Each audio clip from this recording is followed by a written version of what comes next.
욥의 인생을 한자로 표현하면 이제 앞에 있는 글자 10년입니다.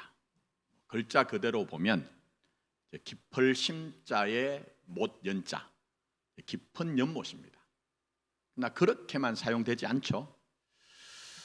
오늘 욥기와 연관을 하자면요, 크게 두 가지 정도로 생각을 합니다. 그거는 한 번도 경험하지 못한 깊이예요. 한 번도 경험하지 못한 깊이.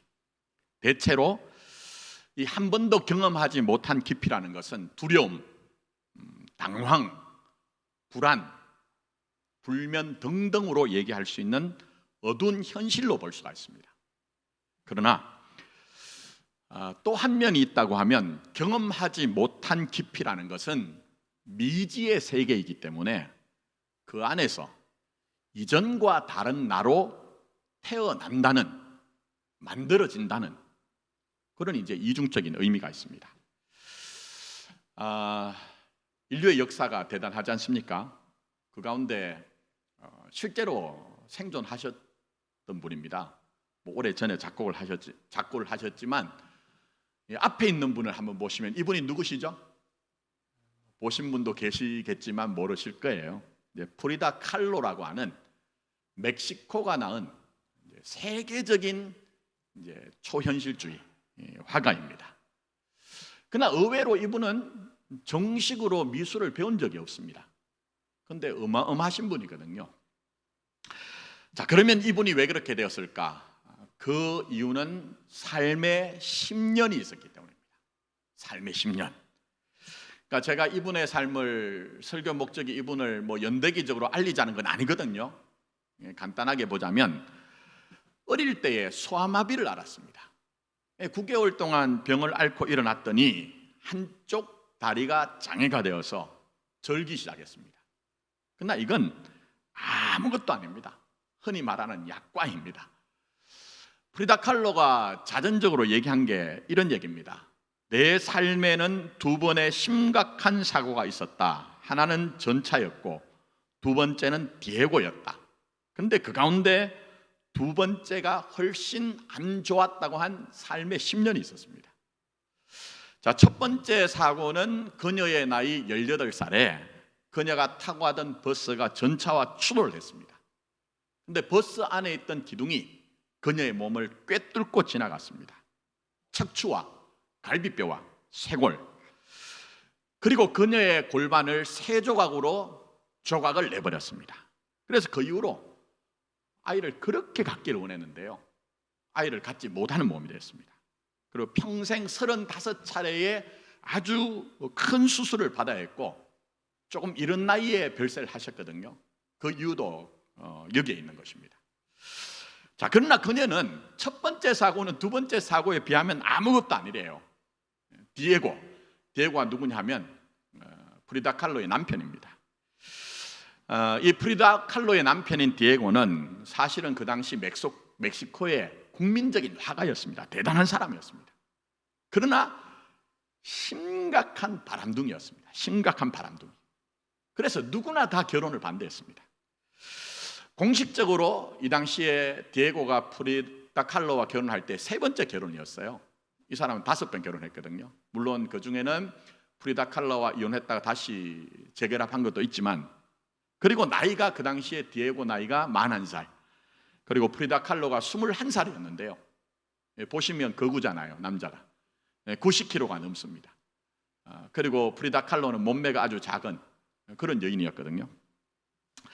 그래서 비둘기와 코끼리 같다, 이렇게 이제 사람들이 얘기할 정도인데, 이 비둘기라는 것은 프리다 칼로의 이름이 비둘기란 뜻이기 때문입니다. 그런데 이미 전처의 아이가 4명이 있는, 그러면서 이제 아주 심각한 바람둥이. 그러나 역설적으로 이 디에고와의 결혼이 사실은 프리다 칼로의 예술혼을 깨웠습니다. 대단한 미술가가 되게 했습니다. 그럼에도 불구하고 디에고는 삶의 10년이었습니다. 평생 동안 프리다 칼로로 하여금 우울과 분노를 벗어나지 못하게 했습니다.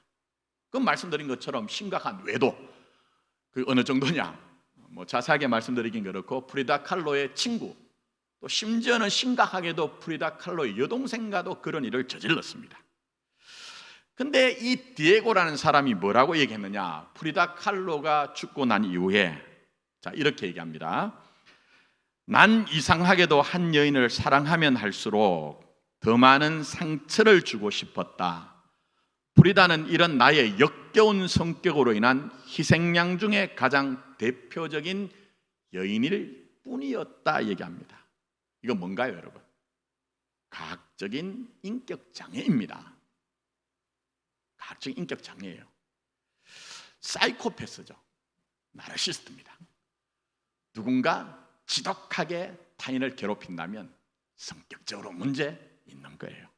그러다 보니까 프리다 칼로가 굉장히 고통을 받았습니다. 그녀의 그림이 멕시코 사람이다 보니 워낙 강렬하고 원색적이어서 제가 다 보여드릴 수는 없고 그 가운데 하나가 이제 그림이 하나 있습니다. 보시면 그게 어떤 그림이냐 하면 상처 입은 사슴이란 그림입니다. 자, 어두운 숲속에 사슴이 한 마리 있죠. 수많은 화살을 맞았죠. 이건 이제 프리다 칼로 자신이거든요. 프리다 칼로는 자화상을 많이 그렸습니다. 근데 여기서 중요한 것은 사슴 얼굴 한번 보세요. 보이실지 모르지만 굉장히 굳센 얼굴입니다. 그리고 투명하고 강렬한 눈빛을 가지고 어딘가를 응시하고 있습니다. 이건 무슨 얘기입니까? 삶의 10년에 매몰되지 않겠다는 거예요. 삶의 10년에 내가 거기에 매몰되어서 소멸하지 않겠다는 그 대단한 어떤 몸부림이라고 볼 수가 있겠죠. 그리고 나중에 1940년도에 그린 머리카락을 자르는 좌상이라는 그림이 있습니다. 보시면 여기 아래로는 머리카락이 흩어져 있고요, 중앙에는 남자 양복을 입고 한 손에는 머리카락을 자른 가위를 들고 있는 프리다 칼로가 있습니다. 그런데 한 곳을 응시하고 있죠. 그리고 위로는 악보가 있습니다. 그리고 그 악보의 어떤 면에서는 가사라고 할 수 있는 글이 쓰여져 있는데 이런 내용입니다. 이것 봐, 너의 머리카락 때문에 너를 사랑했는데 이제는 너의 머리카락이 없구나. 더 이상 널 사랑할 수 없지라고 쓰여져 있는데 이 머리카락은 디에고에게 사랑받고자 하는 프리다 칼로의 분신 혹은 마음이겠죠. 근데 이때가 이혼했다가 다시 한번 재결합한 때거든요. 그럼 무슨 얘기입니까? 내가 남편에게 천착하지 않겠다는 거예요. 그런 강한 의지를 우리가 볼 수가 있죠. 저는 그래서 프리다 칼로의 그림을 굉장히 좋아합니다. 자, 그 다음에 1946년에 그린 희망의 나무라는 작품을 보면요, 프리다 칼로의 그림은 음과 양으로 이렇게 밝은 곳과 어두운 곳으로 반분한 게 많습니다. 그 의미까지 제 나름대로 해석한 것을 말씀드리진 않고요, 다만 밝은 곳을 보시면 밝지 않습니다. 무슨 얘기입니까? 프리다 칼로 자신이 지금 침상에 누워서 뒤로 자기 얼굴을 가리고 있습니다. 근데 몸에는 수술 자국, 칼 자국이 나 있죠. 이건 실제적으로 수술 자국이기도 하지만 삶의 10년에서 받았던 상처라고 볼 수가 있겠죠. 근데 반대편에 어두운 곳을 보십시오. 당당합니다. 마치 여왕 같습니다. 근데 손에는 그가 평생 동안 이렇게 착용했던 의료기구가 있습니다. 당당하죠. 그럼에도 불구하고 여왕 같습니다. 그리고 손에는 깃발이 들려 있습니다. 뭐라고 깃발에 쓰여져 있나 하면요, 희망의 나무여 굳세어라. 이게 인생입니다. 희망의 나무여 굳세어라. 그리고 마지막에 세상을 떠나기 전에 8일 전에 완성하신 정물화가 있거든요. 마지막 작품입니다. 근데 그 작품의 이름이 밑에 한번 보십시오. 뭐라고 되어 있냐면 비바 라 비다. 우리말로는 인생이여 만세예요. 아니, 삶의 10년 속에서 그렇게 고통을 겪었는데 그 인생의 맥락 속의 과정 속에서 마지막 자기 인생을 돌아보면서 인생이여 만세라고 부를 수 있는 것, 이게 진짜 사는 것이래요. 이게 진짜 사는 것이다. 명분 아닙니다. 자기 인생 자기가 살지 못하면 목사, 하나님 앞에서는 아무 소용없습니다. 권사, 집사, 심지어는 교회 안에서 뭐 장로다, 당회원이다, 힘있다, 오래 다녔다, 소용없습니다. 소용없습니다, 여러분. 물론 우리는 프리다 칼로처럼 유명인은 아니에요. 그러나 그럴 필요도 없어요. 그럴 필요도 없습니다. 우리는 다 그런 욕망이 있거든요. 그래서 이 작은 교회에 나와서도 자꾸 사람들에게 나를 확인하고 싶어 하잖아요. 그러나 그렇지 않습니다. 사는 것이 삶의 본무요 사명이라고 얘기합니다. 심지어는 프리다 칼로, 제가 일대기를 간단하게 말씀드렸지만 그 화살 맞은 사슴처럼 그런 현실들 속에서 당당했거든요. 살아냈거든요. 우리도 그렇거든요. 물론 모양은 다르다 할지라도 잘 생각해 보시면 누구나 이 땅에 사는 시간과 인생의 사정 속에서 화살 맞지 않은 사람 계세요? 그런 분은 아무도 없습니다. 아무도 없습니다.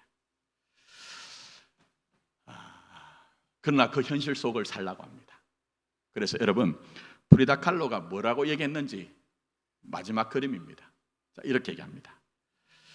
사람들은 나를 초현실주의자라고 생각한다. 하지만 난 단 한 번도 꿈을 그려본 적이 없다. 나는 나의 현실을 그린다. 얘기했습니다. 또 마찬가지죠. 현실 속을 삽니다. 일상을 삽니다. 자칫 잘못하면 여러분의 신앙이 여러분을 속일 수가 있습니다. 제가 전에도 한 말씀 드렸어요. 여러분의 운명은 교회 안에 있지 않습니다. 여러분의 운명은 현실 일상 속에 있는 거예요. 그 속에서 마치 프리다 칼로가 자기의 인생을 그림으로 그린 것처럼, 또 어떤 이야기를 완성해 나간 것처럼 여러분에게 명분도 아니요, 업적도 아니요, 신앙적인 교리도 아닌 진짜 자기 자신으로 자기 인생과 사정 속을 살아내라고 얘기합니다. 그게 영광이라고 얘기합니다. 그게 명예라고 얘기합니다. 그래서 우리 자신이 말씀드린 그 한 여인 프리다 칼로가 삶의 10년 속에서 비발라 비다, 인생의 만세라고 그렇게 노래 불렀던 것처럼 살아내고 난 이후에 내가 내 인생을 종합하고 결론 지어보니 하나하나 의미 없는 게 없어요. 하나하나 가치 없는 게 없어요. 그래서 하나님 앞에서 우리는 우리의 인생의 찬가를 부르는 것이죠. 물론 비바라 비다라고 노래 부르는 것이 아니라 하나님이 내 인생에 함께 하셨습니다. 이끌어 주셨습니다. 완성해 주셨습니다. 나 된 것은 하나님의 은혜입니다. 할렐루야라고 진심 가지고 고백하는 것처럼 그렇게 살아내셔야 된다는 것을 성경은 우리에게 얘기하죠. 그래서 하나님은 오늘도 살아계시고 일하십니다. 어떻게 해요? 함께 하시면서 우리 인생이 그런 자리까지 가도록, 그런 수준까지 가도록 일하세요. 그게 택한 백성들에게 일어나는 일들이라고 우리에게 말씀합니다. 그걸 극명하게 드러낸 게 누굽니까? 욥이죠. 우리는 지난 시간 상당한 시간을 할애해서 욥을 묵상해 왔는데, 욥기를 묵상하면서 그 안에서 여러분의 인생과 여러분의 사정들이 조금이나마 이해가 되세요? 이제 마무리 국면에 들어와서 욥이 티끌과 제 가운데 앉아 회개한대요. 근데 회개가 뭡니까? 여러분 잘 아시죠? 회개는 돌이킨다는 겁니다. 쉽게 말씀드리면 입장 바꾼다는 거예요. 그래서 오늘 말씀을 보시면 욥이 뭐라고 합니까? 내가 스스로 거두어 드린다는 겁니다. 이건 지금까지 우리가 살펴본 것처럼 욥은 자신이 당한 일들로, 겪은 일들로 말미암아 티끌과 제가 자기 자신이라고 생각했습니다. 그게 끝이다, 결론이라고 생각했습니다. 그래서 자기 생일을 찬양하던 그 입술로 자기 생일을 저주하잖아요. 이걸 다르게 얘기하면 10년이죠. 10년. 더 이상 내려갈 수 없는 자리. 그러니 무슨 희망이 있었겠습니까? 그래서 욥은 그동안 비명과 비탄을 쏟아놨습니다. 그러나 하나님은 택하신 자라고 하면, 창세전에 그리스도 예수의 사랑 가운데 택하신 자라고 하면 그냥 두시지 않습니다. 찾아오십니다. 찾아오세요. 찾아오셔서 만나 주실 뿐만 아니라 깨우치세요. 내 인생 그것으로 끝나지 않는다. 티끌과 재가 결론이 아니다. 10년이 그게 마지막이 아니다. 그래서 그 하나님을 만난 욥은 내 입장을 철회하고 스스로 돌이켜서 하나님이 티끌과 재 같은 나라도 10년 속에 허우적거리던 나라도 하나님이 일을 하십니다. 그게 본문으로 뭐라고 했죠? 영광이 되어주신다는 거예요. 내 명예가 되어주신다는 거예요. 그걸 지금 말씀하고 계신 거예요. 이게 얼마나 중요한지. 여러분, 우리 사는 세월들 지금까지 여러분들이 실존적으로 고백할 수밖에 없는 것과 우리가 알지 못하지만 앞으로 우리에게 펼쳐질 시간도 우리 마음먹은 대로 되시지 않을 거예요. 뜻대로 되지 않으실 거예요. 어떤 면에 티끌과 재 같은 나를 발견하실 거예요. 10년이 있을 거예요. 하나님은 하나님만이 여러분에게 영광이요 명예가 되어 주신다고 말씀하고 있습니다. 이 신앙 꼭 붙들었으면 좋겠어요. 그래야 온전할 수 있고요, 그래야 최종적인 승리를 할 수 있기 때문입니다. 하나님만이 내 영광과 명예가 되어 주신다. 자, 욥의 친구들은 욥을 세차게 판단하고 정죄하였습니다. 하나님이 아니라고 하는데 욥을 죄인으로 만들었습니다. 한 번만 그래도 문제가 되는데 이들은 돌아가며 지속적으로 반복적으로 욥을 정죄했습니다. 그러나 하나님은 이제 결론에 와서 두 번에 걸쳐서 친구들에게 너희가 옳지 않다, 틀려먹었다고 말씀하십니다. 판정하시는 것뿐만 아니라 수소 7과 숫양 7을 가져다가 제사를 드리고 내 종 욥이 너희를 위해서 기도해야 용서하겠다는 과정을, 맥락을 말씀하세요. 무슨 얘기입니까? 욥의 명예를 회복해 주신다는 거예요. 그동안 욥은 자신의 진실과 상관없이 정죄당함으로 고통 속에 있었고 수치와 모멸감 속에 있었습니다. 근데 하나님이 이것을 어떻게 해요? 퉁치고 지나가지 않는다는 거예요. 세상 말로 생략하고 지나가지 않겠다는 겁니다. 회복적인 정의가 있어야 되는 것이지 과정 없이 너희가 사랑과 용서를 말하는 것은 위장된 사랑과 평화라는 거예요. 그걸 지금 우리에게 보여주시는 거예요. 그걸 보여주시는 거예요, 여러분. 그게 교회입니다. 세상은 힘의 논리가 적용되어서 힘으로 자기를 변명하고 방어하는 세계입니다. 그러나 하나님을 만나고 직면하면 그럴 수 없습니다. 하나님은 과정 속에서 교회를, 성도를 만들어 나간다는 것을 만나기 때문입니다. 그런데 우리는 쉽게 가려고 하죠. 쉽게 가려고 합니다. 그러나 그렇지 않습니다. 자, 그런 점에서 봐야 되는 게 있습니다. 왜 하나님이 이렇게 하시는가? 하나는 의도의 문제입니다. 우리는 어떤 일이 혼재가 되어지면 그 당사자 앞에서는 말하지 않지만 뒤로 돌아서서 손뼉도 뭐라고 얘기해요? 마주쳐야 소리가 난다. 진실입니다. 그러나 하나님은 의도를 얘기하세요. 의도를. 그러니까 욥의 친구들이 결국 경론 속에서 마지막에 가면 뭐가 남습니까? 자기 자존심 남습니다. 내가 가진 명분과 교리 앞에 욥이 무릎을 꿇어야 된다는 거예요. 근데 하나님은 옳지 않다는 거예요. 이건 오늘도 마찬가지죠. 어떤 일이 발생하면 그 일의 의도가 뭔가? 정말 진실을 원하는 것인가? 정말 사랑의 나라인 하나님의 몸된 교회를 위한 것인가? 분별하고 판단하라는 거예요. 자, 그 다음에 또 하나 있습니다. 그게 뭡니까? 우리 욥기 읽어보면요, 욥도 만만찮거든요. 완벽하다는 얘기가 아닙니다. 욥이 선후에 문제가 있다는 거예요. 말씀드린 것처럼 문제가 혼재가 되어지면요, 뭐가 뭔지 모를 때가 있습니다. 그럴 땐 일의 시작이 뭐냐? 욥 친구들 어떻습니까? 욥이 지금 자기 가족을 잃었어요. 재물을 잃었어요. 끝이죠. 완벽한 절망이죠. 그래서 그는 생일을 저주할 정도로 고통스러워하는데 4장에 들어오자마자 엘리바스가 뭐라고 합니까? 제일 연장자입니다. 우리로 말하면 교회에서 제일 오래 다녔고 식견 있고 무슨 직분 받았다고 그렇게 이해할 수 있어요. 그런데 그 사람이 욥에게 뭐라고 합니까? 생각해봐라. 너도 전에 많은 사람을 가르치기도 하고 힘없는 자들의 두 팔을 굳세게 붙들어 주기도 했으며 쓰러지는 이들을 격려하여 일어나게도 했고 힘 빠진 이들의 무릎을 굳게 붙들어 줬지 않느냐.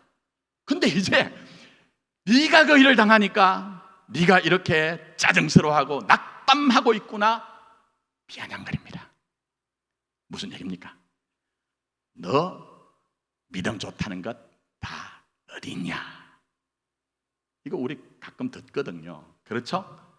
여러분도 가끔 듣고 삽니다. 세상에서. 자, 그 다음에 엘리바스가 뭐라고 합니까? 그 말을 이어서 잘 생각해봐라.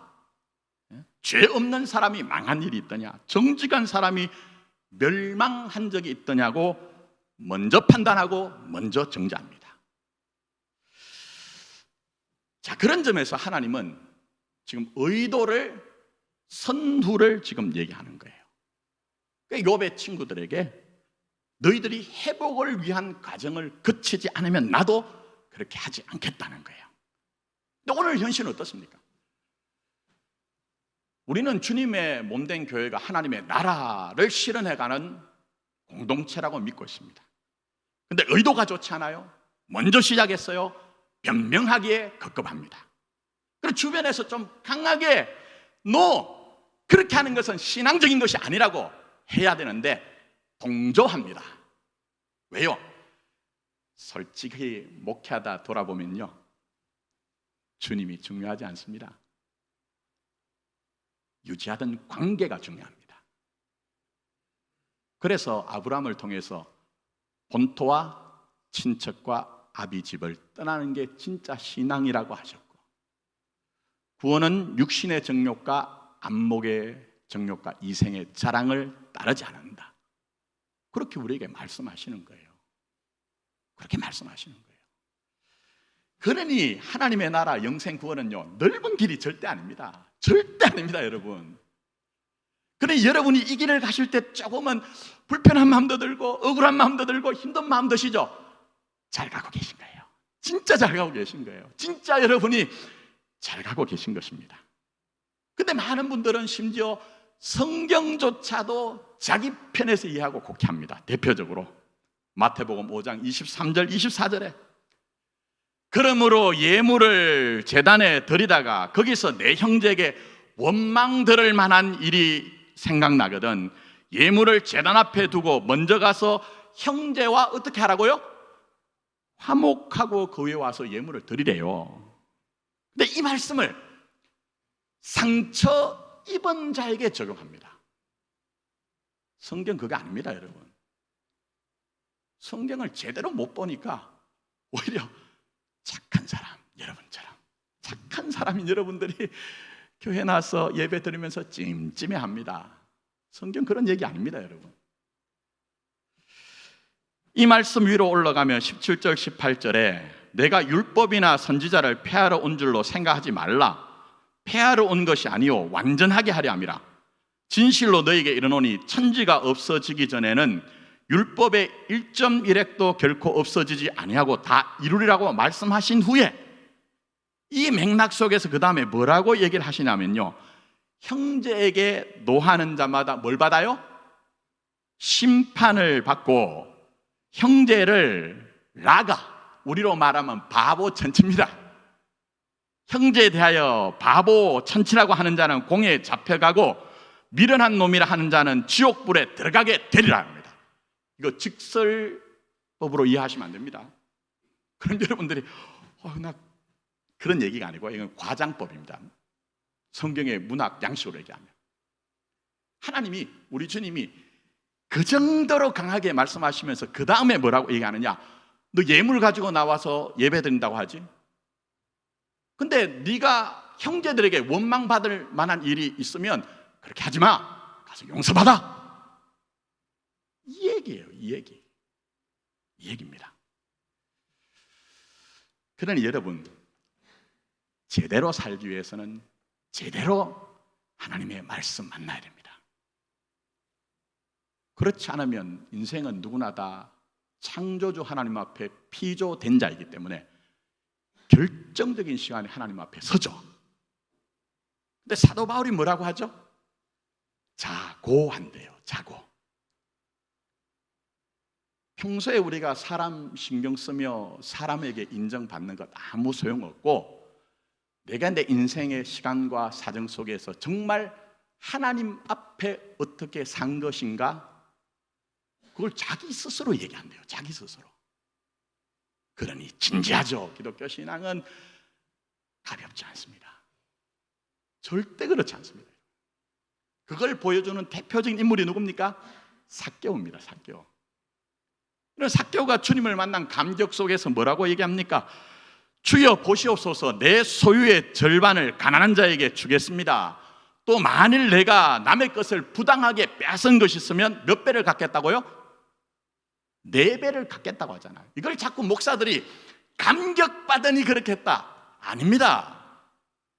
제가 말씀드리잖아요. 신앙은 감격을 넘어가는 문제라고요. 지금까지 조국 교회가 목사들이 신앙을 은혜라는 이름을 빙자하여 감동의 차원에서 이해를 시켰기 때문에 삶이 없습니다. 말씀이 정말 우리에게 요구하고 요청하시는 하나님 나라 백성과 하나님의 자녀의 삶이 무엇인지를 놓치고 삽니다. 이게 무슨 얘기일까요? 우리 주님께서 구약의 율법의 완성이라고 하셨잖아요. 없앤 게 아니고.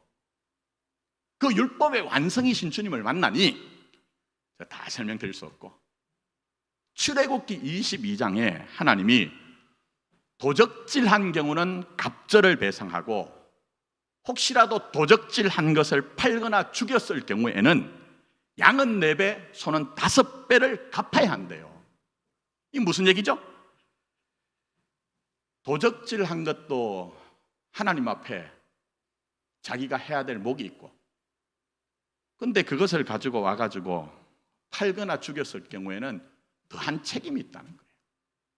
양은 4배, 소는 5배라는 것은 소가 더 값어치가 있잖아요. 그 정신을 지금 있는 거예요. 그 정신을 삭개오가. 감동이란 얘기가 아니에요. 감동이란 얘기가 아니에요. 떠나서 구약의 제사 있죠? 5대 제사. 그 가운데 하나가 속건제입니다. 속건제는 알지 못해서 내가 범죄한 경우입니다. 알지 못한 거예요. 근데 거기에 대해서도 하나님이 제사 드려라고만 하지 않고 뭐라고 얘기해요? 네가 피해를 입힌 것의 5분의 1을 등하하여 배상하라 얘기합니다. 이 정신을 지금 완성한 거, 이룬 거, 그게 삭개오입니다. 그런 점에서 신앙은 혹시라도 보신 분이 계실지 모르지만 밀양이라는 영화에서 예수 믿으니 배째라, 그렇지 않습니다. 하나님은 받아들이지 않으세요. 그건 자기 위로입니다. 자기 확신입니다. 절대 그렇지 않습니다. 그래서 오늘 하나님은 욥의 친구들에게 네 의도가 뭐고 네가 먼저 시작했지 않느냐? 그니 욥에게 가서 네가 번제를 드릴 뿐만 아니라 욥이 너희를 위해서 기도해야 되겠다 얘기합니다. 그게 우리의 현실입니다. 신앙의 현실입니다. 세상의 현실은 힘 있는 자가 행사합니다. 그러나 신앙은 그렇지 않습니다. 절대 그렇지 않습니다. 여기에 대해서 하나님은 양보하지 않습니다. 양보하지 않는다니까요, 여러분. 근데 이상한 게 하나 있죠. 다음 주에 한번 더 보겠습니다만, 친구들이 재물을 가지고 가서 친구들이 지금 욥에게 용서를 받잖아요. 그런데 말 끝에 뭐라고 해요? 말씀 끝에 하나님이 욥을 받으셨대요. 이거 다음 주에 제가 해석해 드릴게요. 무슨 얘기입니까? 그동안 말씀드렸던 부분이에요. 친구들의 운명을 욥에게 묶어놨다는 거예요. 욥의 기도에 이들을 묶어놨다는 거예요. 이걸 구약에 있는 다른 인물로 얘기하면 복의 근원인 아브라함에 대해서 너를 축복하는 자에게는 내가 복을 내리고 너를 저주하는 자에게는 내가 뭐라고 합니까? 저주하리라. 여러분이 대단하신 분이에요.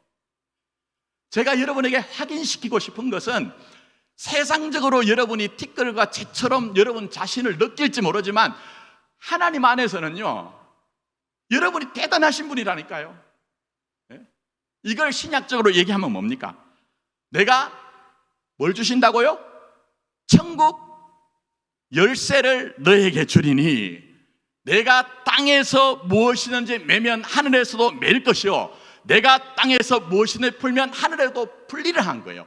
이걸 자꾸 목사들이 기도로 이해시킵니다. 근데 성경 찾아보십시오. 기도 아닙니다. 기도를 넘어가는 더 어마어마한 그 영광과 명예가 하나님의 자녀인 여러분에게 있다니까요. 그걸 얘기합니다. 이걸 다음 주에 제가 말씀드리겠다고 했어요. 그거를 왕같은 제사장이라고 한 거예요. 왕같은 제사장. 바로 여러분 안에 세상이 줄 수 없는 명예가 있습니다.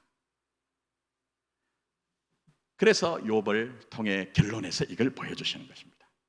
물론 그 과정은 뭡니까? 욥은 하나님만 상대했습니다.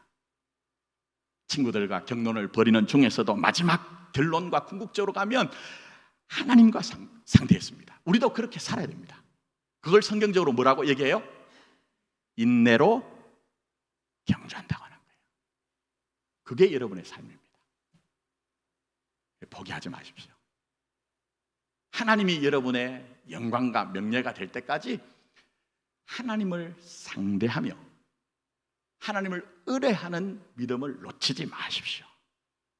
그럴 때 오늘 욥기의 결론으로 보여준 것처럼 친구들이 무너뜨린 영광과 명예가 하나님 안에 있음을 알도록 하여 이제 욥이 새롭게 시작하는 거예요. 새롭게 시작하는 거예요. 저는 이런 자리까지 나갔으면 좋겠어요. 그래서 종교적인 허위의식과 명분과 업적을 가지고 우리 자신을 하기 위한 것이 아니고 우리가 이 교회 나올 때마다도 정말 창조주 하나님 앞에서 무릎을 꿇고 하나님 내가 일주일 동안 6일 동안 세상 가운데서 정말 살아보니 나 자신이 티끌과 재 같은 존재입니다. 삶에 10년이 있었습니다. 그러나 내 영광과 내 명예는 하나님 안에 있음을 알고 있으니 주여 내가 그 하나님이 주시는 영광과 명예를 뺏기지 않게 해주십시오 하는 간구와 소원과 간절함을 가지고 주를 구할 때에 그 확인하는 그런 인생과 신앙이 되었으면 좋겠다는 것입니다. 이제 말씀을 좀 맺습니다. 11월 말 가면 이제 예배를 어쨌든 1시간 안에 마쳐야 되니까요. 지금 이 시간 여러분의 삶 가운데 티끌과 재 같은 것이 나라는 어떤 현실이 있습니까? 때로는 내가 살면서 10년 가운데 찰 때에 어쩔 줄 모르는 당황이 있습니까? 하나님 말씀하십니다. 티끌과 재 같은 너라도 너의 영광은 내 안에 있다. 너의 명예는 내게 있다고 말씀하고 있습니다. 이 믿음 확인하시고 이 믿음 지켜내십시오. 그래서 삶의 10년에 매몰되지 않고 비발라 비다 인생이여 만세라고 외쳤던 프리다 칼로. 근데 제가 말씀드리고 싶은 것은요, 그것과 비교할 수 없는 하나님이 받으실 영광이 여러분에게 있습니다. 그 불화하지 마십시오. 불화하지 마세요. 우리는 주님이 우리의 영광과 명예가 되어주심으로 결국 우리는 나의 나된 것은 하나님의 은혜였습니다. 인정하게 될 거예요. 그리고 프리다 칼로가 인생이여 만세라고 외친 정도가 아니고요, 나의 나된 것은 하나님의 은혜라는 인정과 수긍과 승복 속에서 할렐루야, 할렐루야, 이것 이외에 하나님이 여러분의 인생에서 받으실 찬가가 뭐가 있습니까?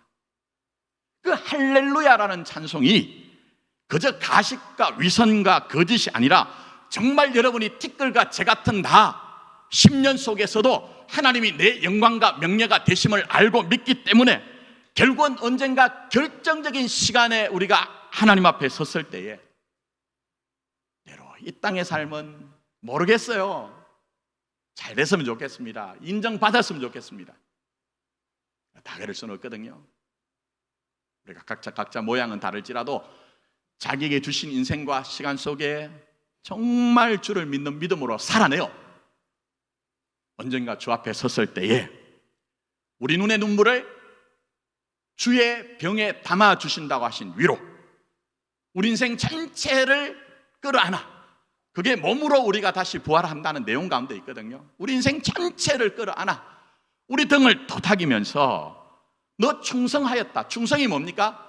신실하다는 거예요. 하나님 앞에서 하나님을 향한 신실함이 있다는 거예요. 그러면서 주님이 여러분에게 말씀하실 겁니다. 네가 세상에서는 별로 그렇게 취급받지 않는 인생과 이름이었다고 해도 네 이름이 성전에 이름이 새겨졌다. 요한계시록에 나오잖아요. 그게 우리 인생입니다. 어마어마하죠? 대단하죠? 위대합니다. 아무쪼록 포기하지 마시고 내 영광, 내 명예가 되시는 아버지 하나님, 우리 주님 손 꼭 붙들고 살아내요. 종말론적인 시간 앞에 주를 만났을 때에 주가 여러분의 인생을 다 받으시는, 욥이 그렇잖아요. 하나님이 욥을 받으셨더라. 정말 하나님이, 우리 주님이 여러분을 받으실 수 있는 복된 인생과 신앙이 되기를 예수님의 이름으로 축복합니다. 기도하겠습니다.